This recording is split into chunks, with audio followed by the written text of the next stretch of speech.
Hello everyone, welcome back to my channel. In today's video, we're going to discuss 3 points about Tesla. First, we're going to talk about their DOJ investigation. Then we're going to talk about profitability in their energy sector. And finally, we're going to talk about price cuts from Tesla's competitors. All right, let's jump right into it. So Tesla just released their 10K annual report. You can find that in the sec.gov website. In their report, they're actually talking about a DOJ investigation that is a Department of Justice, where the Department of Justice is actually requesting documents regarding the autopilot and FSD features. So it says here, and I'll quote, separately, the company has received requests from the DOJ for documents related to Tesla's autopilot and FSD features. To our knowledge, no government agency in any ongoing investigation has concluded that any wrongdoing occurred. We cannot predict the outcome or impact of any ongoing matters.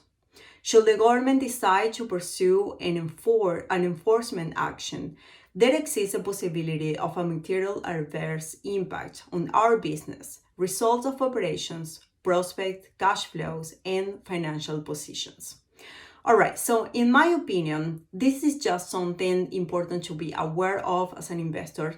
However, for a company like Tesla, I will expect that they have received these requests in the past, and that the fact that they have received requests for this ongoing investigation is nothing to be worried about. It's not a red flag. So until we hear more about this investigation, I think that this is just something that it is important to be aware of. It's something normal, but nothing to be worried about with respect to Tesla's performance.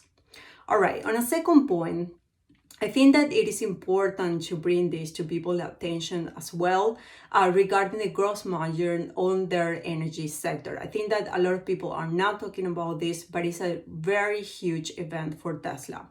All right, so it says here, on gross margin for energy generation and storage increased from minus 4.6% to 7.4% in the year ended December 31st, 2022, as compared to the year ended December 31st, 2021. This was driven by the growth in energy generation and storage revenue and cost of energy generation and storage revenue as discussed above. So they're talking about that cost here in this paragraph. Additionally, there was a higher proportion of energy storage cells, which operated at a higher gross margin within the segment. Okay, so I think that this is huge for Tesla. The fact that they are showing some profit in their energy sector is going to be noticed by analysts in Wall Street. You see, Tesla is not branded only as a car maker, but also as an energy sector.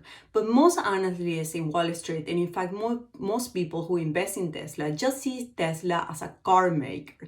However, Tesla is also involved in the energy sector.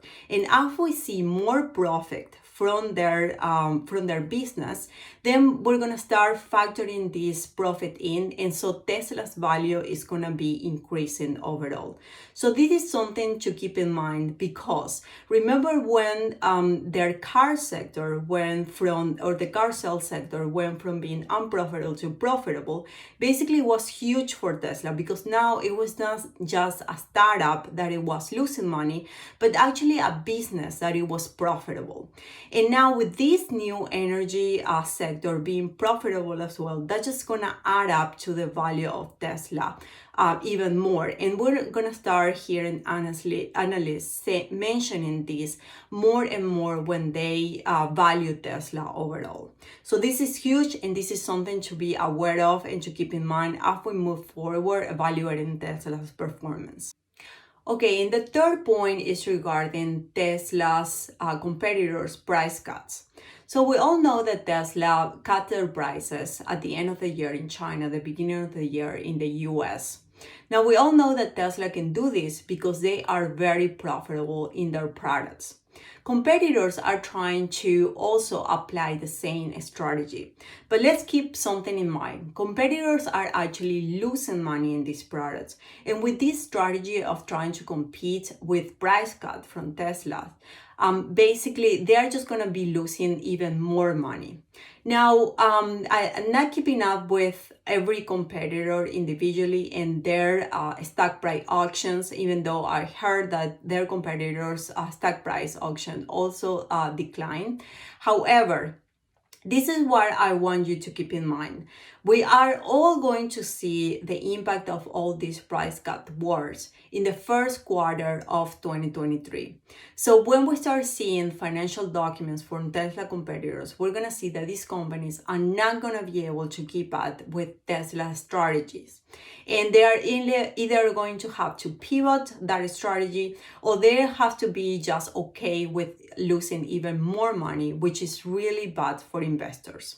All right, so we'll see how all of this unfold. For now, thank you so much for watching, and I will see you in the next video.